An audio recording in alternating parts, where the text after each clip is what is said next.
प्रणाम गुरुवर्य। आपकी आज्ञा अनुसार मैं भिक्षा मांग लाया। तुम स्वयं भिक्षा मांग लाए हो? अर्थात तुम्हारा स्वाभिमान अब तुम्हारी साधना में कभी बाधा नहीं डालेगा। कारण मैं नहीं जानता, पर तुम्हारी आंखों में एक नहीं अनगिनत प्रश्न है। सत्य कहा आपने गुरुवर्य, पर मैं ये जानता हूं मेरे सारे प्रश्नों के उत्तर मिल जाएंगे यदि एक प्रश्न हल हो गया। कौन सा प्रश्न? क्या आपने मुझे अपना शिष्य स्वीकार किया? तुम्हें इतना विश्वास है मुझ में? मुझे बाहरी ज्ञान पर विश्वास नहीं। वेद पुराण मैंने पढ़े, पर वो ज्ञान किसी और का, स्वयं की अनुभूति नहीं। और उसे जानकर भी मेरे प्रश्नों के उत्तर नहीं। अर्थात वो ज्ञान मेरे लिए अपूर्ण है। जो शक्ति मनुष्य के भीतर है, मुझे उसका अनुभव करना है, और वो केवल ध्यान मार्ग से ही संभव है। और ध्यान से समाधि योग तक का मार्ग आपके चरणों से गुजरता है। आपका मार्गदर्शन मेरे प्रश्नों के उत्तर बनेंगे। विचारशील है, तुम्हारी जिज्ञासा ही तुम्हें समस्त जीवों के कल्याण का मार्ग दर्शाएगी। पहले भोजन कर लो, फिर बात करेंगे।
सिद्धार्थ,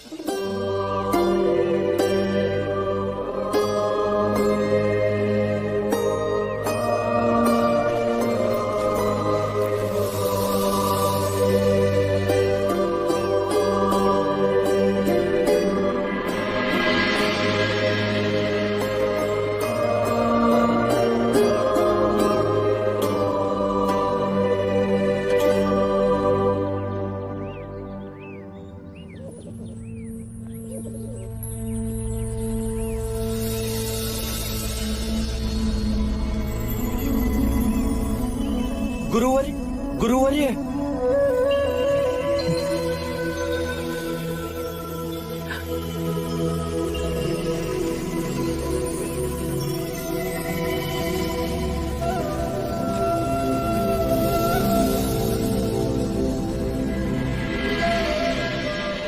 जीवन को इतना गंभीर न बनाओ बस कि जीवन बोझ लगने लगे।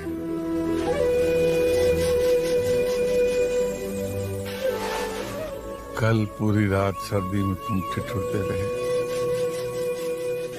शिष्यों की कुटिया में क्यों नहीं गए?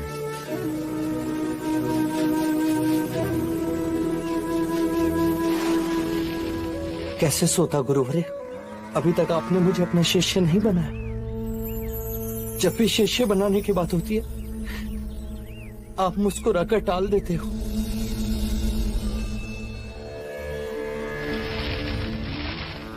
शिष्य अपना गुरु स्वयं चुनता है, गुरु तो केवल संकेत पड़ता है कि जो व्यक्ति सामने है उसमें शिष्य बनने की योग्यता है या नहीं।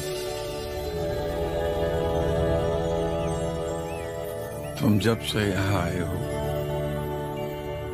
मैं तुम्हारे लक्षण देख रहा हूं, तुम्हें परख रहा हूं। आप मुझे जितना चाहे परख ले, आप मुझे जिस कसौटी पर उतारेंगे मैं उतरूंगा। बस आप मुझे अपना शिष्य बना लीजिए।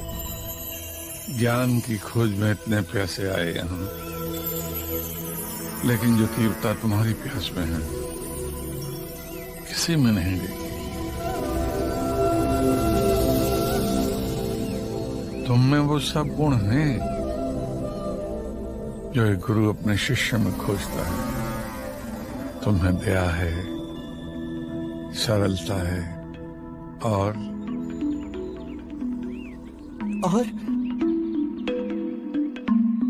अपनी बात मनवाने का हट। तो क्या?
गुरुदेव एक प्रश्न पूछूं?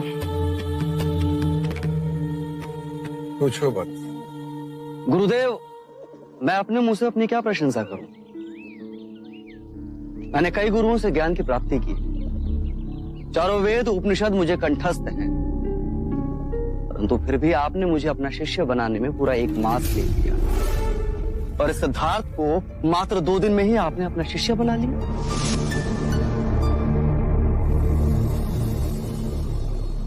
सच्चा ज्ञान वो होता है जैसे सागर में नमक घुल जाए, फिर नमक का अस्तित्व कहाँ रहता है?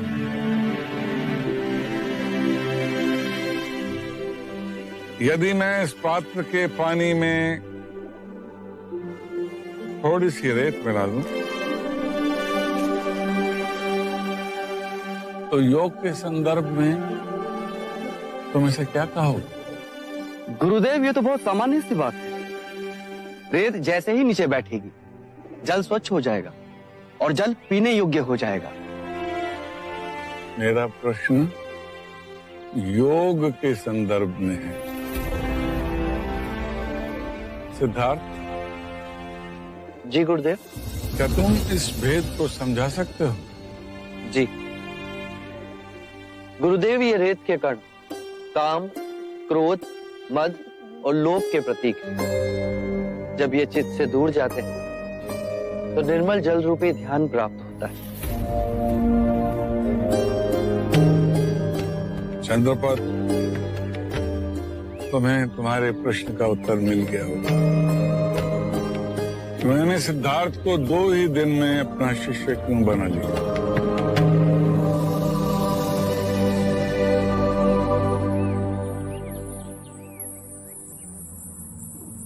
सांख्य दर्शन में पुरुष और प्रकृति 2 सत्य हैं। पुरुष चेतना है और प्रकृति स्थूल तत्व। पुरुष और प्रकृति कामनावश जब एक दूसरे से बंध जाते हैं, जैसे दो सांप, तो जीव का जन्म होता है। जैसे मनुष्य, पेड़, पौधे, पशु, पक्षी।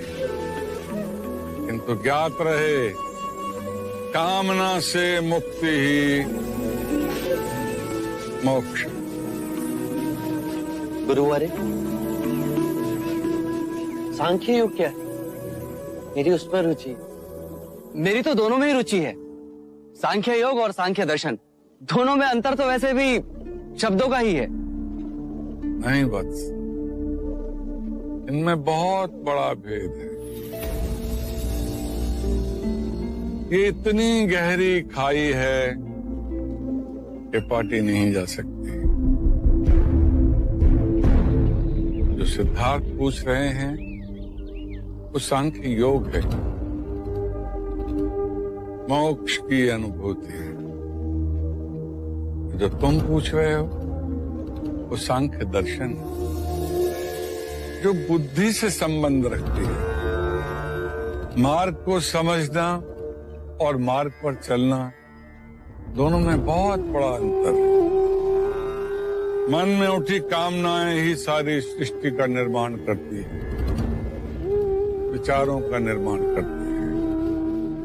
विचार और कामनाओं को जन्म देते हैं और ये खेल कभी समाप्त नहीं होता।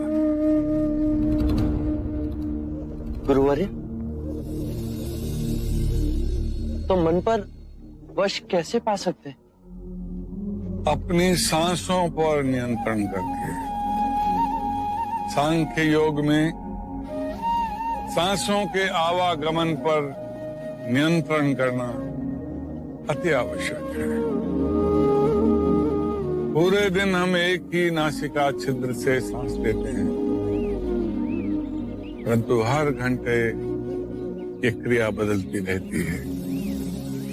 जब हम बाईं नासिका से सांस लेते हैं तो उसे एड़ा नाड़ी या सूर्य नाड़ी कहते हैं, और जब हम दाईं नासिका छिद्र से सांस लेते हैं तो उसे पिंगला नाड़ी या चंद्र नाड़ी कहते हैं।